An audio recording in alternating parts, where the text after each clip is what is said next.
The legacy of my father. That's kind of how I look at what we're talking about today. And this was something that was that is very difficult for me, because as far as a father, I had one that I guess helped me come to the earth.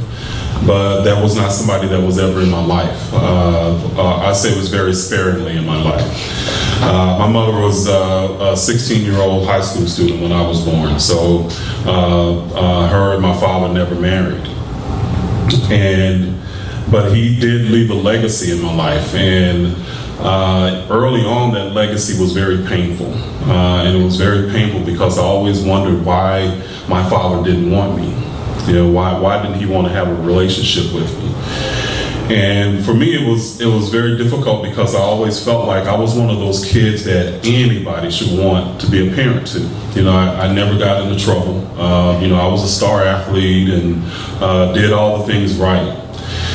And even for me, that was it ended up becoming after a while that became also my box, because I was always looked at as the responsible kid. The kid that did do everything right. And a lot of times, if I was out doing anything, I always had that filter.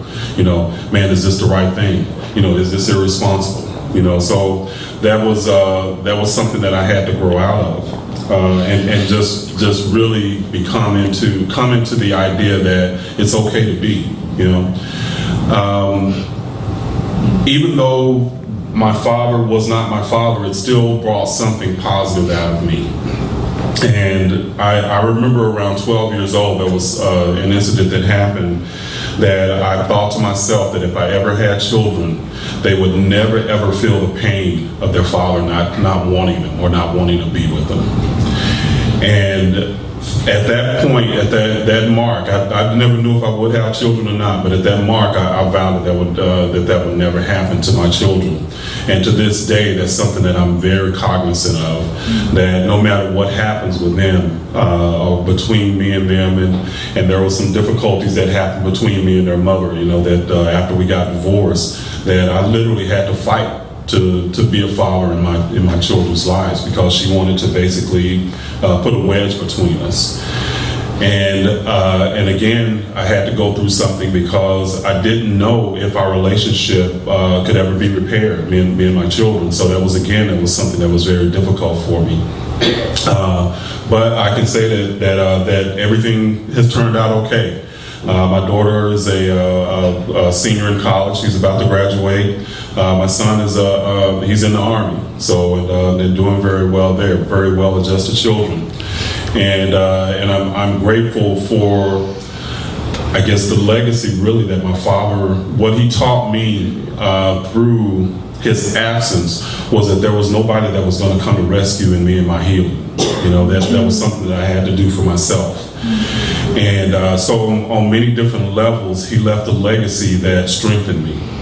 And something that I pass on to my children is that, you are okay to be. You're okay to be who you are. And you don't have to apologize for that. And that's one of the things I want to impart to my daughter as well, because I know that women in this society are a lot of times that have been looked at as second-class citizens, and that they have to be, their being has to be tied to who they're going to marry. As if a man is going to be the person that's going to have them rise or fall or become somebody. And what I've taught my daughter is that's not necessary. You be who you are, and the man that is for you will show up for you. For my son, as an African American male, a lot of times you're looked at as a threat just when you walk into the room. But what I wanted to teach my son was that is not for you to hold on to. If somebody looks at you a certain way, that's not you. You do not have to accept that. To hell with them. You be you.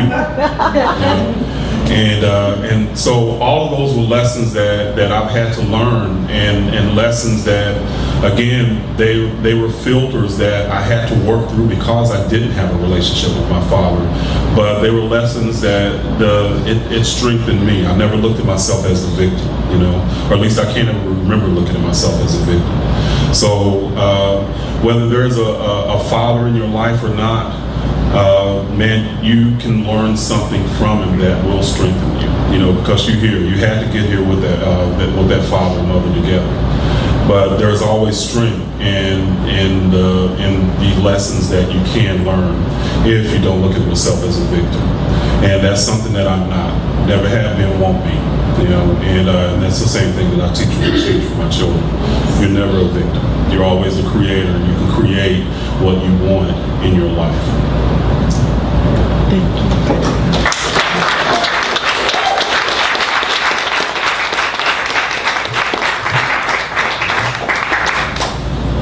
James Naples.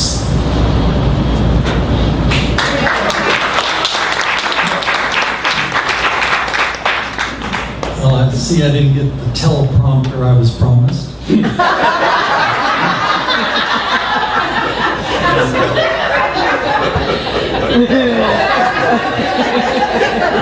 So Oh my God. I'm not much in speaking off the cuff like Reginald and Rodney are. So I'm going to put my glasses on. Please. I want to be able to disavow all this, so don't take it. Sure, got you. All right. Voice got you. Having been a father for more than 27 years, which is twice as long as any other job I've ever held, and being keenly aware of my status as a father on a daily basis, I find it curious that this is the first time I can ever recall being asked about my views on fatherhood. After careful consideration, I've decided I'm in favor. Thank you very much.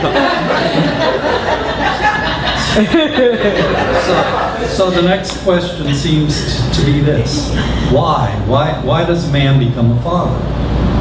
In the old days, a man wanted children, especially sons, to help out on the farm. The more, the merrier. Although I have a feeling that things weren't terribly merry most of the time down on the farm.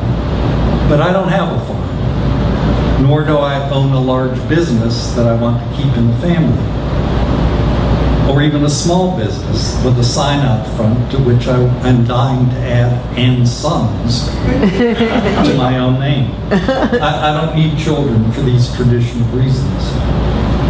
Well then, how about all the money it saves me to have children? Long ago, I heard someone say that people with children are fortunate because they can take a deduction on their income tax. Clearly, this person either never had children or had never done his own taxes. Right? I was about to point that out to him, but the poor devil was set upon by every other parent in the room before I had a chance. So, now that we've established that I didn't need children for business reasons or to save money, why do I have 3 children? The honest answer to that question reminds me of one of my favorite moments from the old Groucho Marx TV quiz show, You Bet Your Life. Groucho asked a contestant why he had so many children, and the fellow replied, "Because I like my wife so much."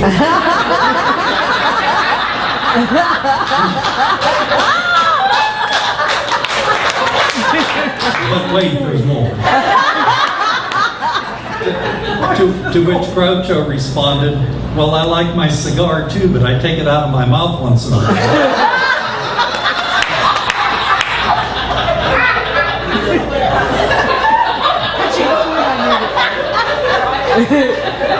It's all good.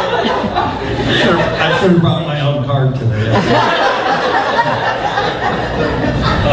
The fact is that our 3 kids are love children, meaning that they were born out of love.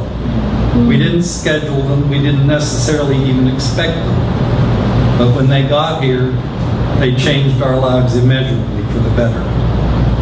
Recently, I read about a book, a review of a book whose author defends people who don't want children. I don't think you need a book to figure out that such a position is perfectly fine. If you don't want children, please don't have any. But in a discussion of this book, one woman said, I can't stand children. Who wants to sit around and talk to a 4-year-old all day? Well, lady, I got news for you. They don't stay 4 for very long. Sure don't. And what I wouldn't give to sit down today with one of my kids at the age of 4. Yeah. They don't even stay children for very long. With a little bit of luck and some hard work and a lot of love, you turn around one day and behold a grown-up person whom you have known all their lives and with whom you would rather be than with almost anybody else on earth. This past week, I accompanied one of my children to court. It was a minor traffic infraction, but a parent could be forgiven for sighing, why do I have to do this? As I sat there, I realized that rather than being resentful, I was happy to have the opportunity to spend some time with her. I was downright happy to see her, even if there was an armed bailiff in the room at the time. Later that day, I met with my son to help him with his income taxes in June, yes. Again, not a pleasant task, but it offered a welcome opportunity just to be with him. Do I have any regrets about my performance as a father? Of course. Child rearing is one of those activities that you would love to have a do-over. But even though I could have been and still could be a better father, I can honestly say I couldn't ask for better children. Right. When it's time to list those things for which I am grateful, Brogan, Devin, and Lauren are all tied for second place, right behind their mother. And there's one thing I learned from my father. If there's one thing I learned from my father I would pass on to my children, it is this. Love your partner and love your children, and the rest will probably work out just fine. Thank you.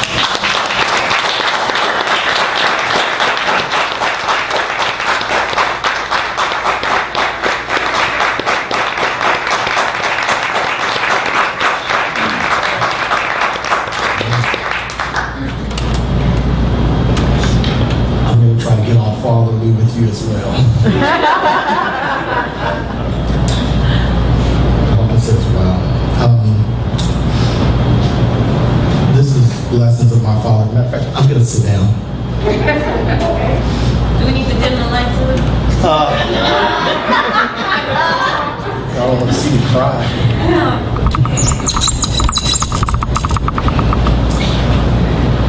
Matter of fact, I have a slide. Can you put, this is my father in Stowers soon.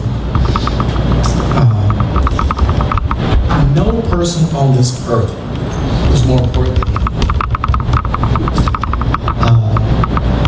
I'm going to get choked up. I'm going to try to keep myself together. This is why I wrote everything down. But we shared a life of very unique experiences. Like James,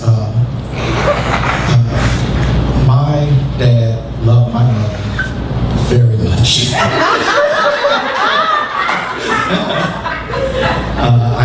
I'm one of 9 boys and 4 girls. Wow. Awesome.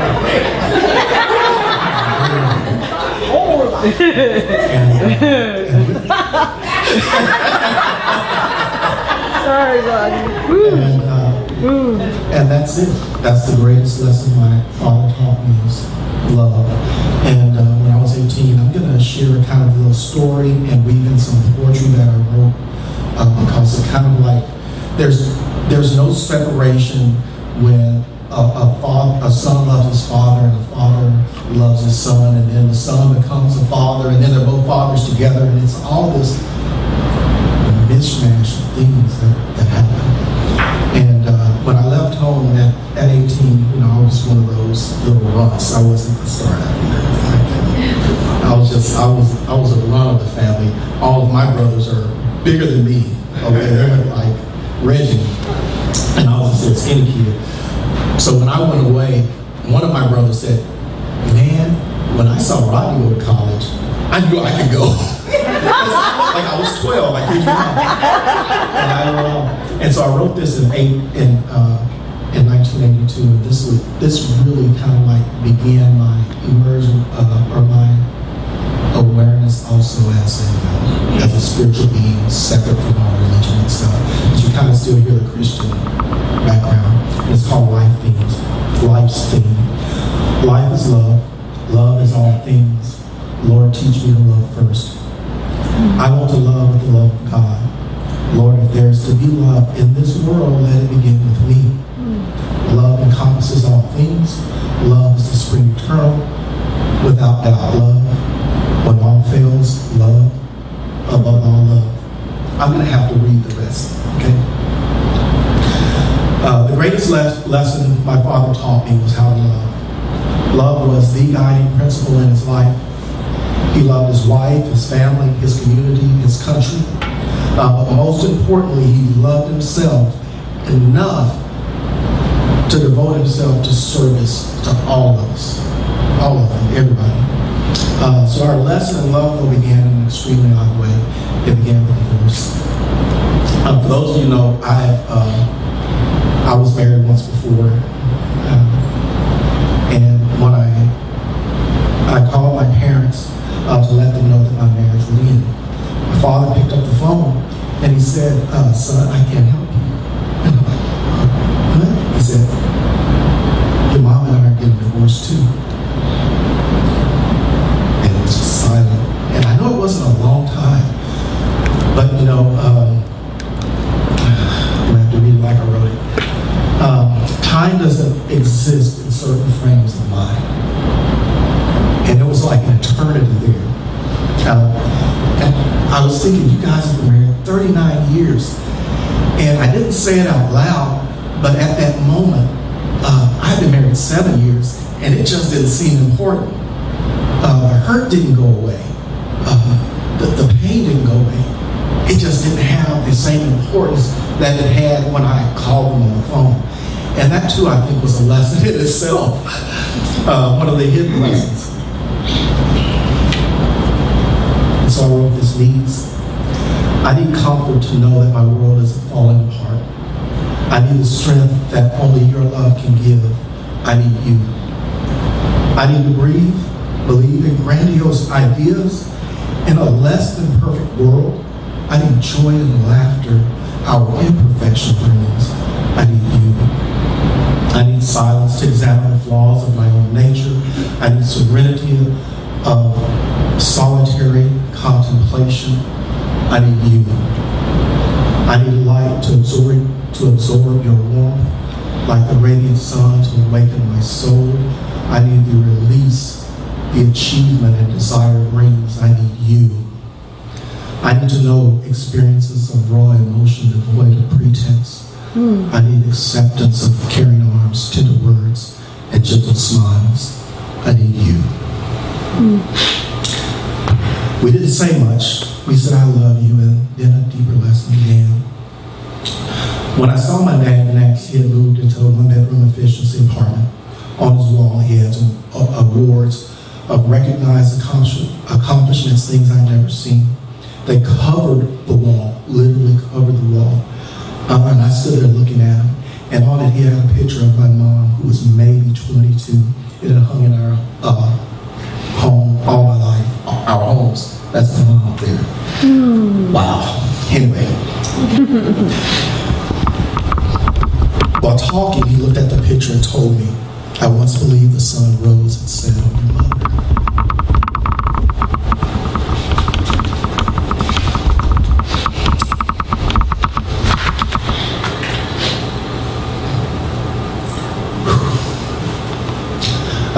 The divorce papers were on the table. He was looking at them. And then he looked at me, his voice was really shaky. My dad was a drill sergeant, E9, whatever that is. I mean, he was 3 tours in Korea, 3 or 4 in Vietnam. He was that person. His voice didn't shake. And he said, what do you think about divorce? And I've been thinking about this for a while. I guess that's the end. And I said, honestly, and he nodded. And I said, divorce doesn't mean a thing. The healing comes with the distance. It's just another fight. I wouldn't wish it on my worst enemy. Weeping rain. Weeping rain falls softly on my face, camouflage my tears, for none need see my melancholy. Weeping rain with steady beat accompany my wailing, stay the choir in their homes. This song is a cappella. Weeping rain, released from above, comfort from heaven's coffers, cleanse sorrow from my soul, companion no more, but brothers. Now, the male ego is an interesting thing. While we were talking, my dad started putting the papers back into that big, large 9x14 envelope that lawyers use. And it's like the thought in my head was this thing seemed to try to want to command importance with its size, these papers, and the fancy words and everything. And I realized that they were nothing at all. All of that's just show. And then he looked at me and he just smiled. Obituaries. Mr. Ego died today, delivering confidence to a lacking soul, shot down in his prime by the random spite gang. He wasn't very old. Miss Respect was a lady, generous heart and utmost taste, broke her neck when she tripped in a house of anger. Her loss will suffer for ages. Reverend Faith has turned up missing. A reward is offered, and at the station the word is foul play. There were signs of a struggle. It was a professional job. Hope was homeless. Now he's dead. No one knew his first name. Mistreated, no good Samaritan helped. So he left. Compassion and love mourned alone. Professor Compassion has lost his tenure. Few could pass his course. Faith, hope, love once received highest honors. The loss of hope broke his heart. Dr. Love has witnessed the carnage. He has operated on and lost so many dear friends. In ICU, his condition is unstable. Who will save him in the end? My father and I would talk for years. He seemed happy and free. He laughed more. He moved back to his childhood home in Tuskegee, Alabama. His money still went to the joint bank account. He would come down and fix the home. If something was wrong, he'd fix the car. He'd come to family events. When he passed away, we went to Alabama to settle his affairs. In his bedroom, on the wall opposite the headboard where he sleep, he'd look up, hung the picture of my mother.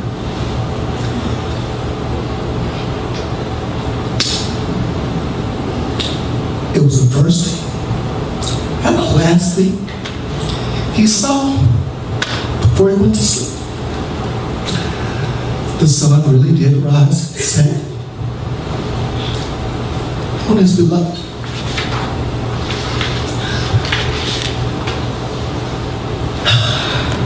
And this is my gift to you. This is just about poetry and what it does for me when I write.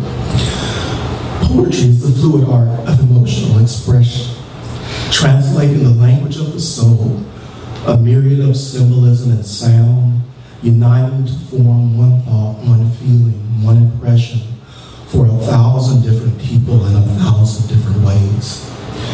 Simplicity is its essence, devoid of false pretense, living in a syncopated harmony with the joys and sorrows of life.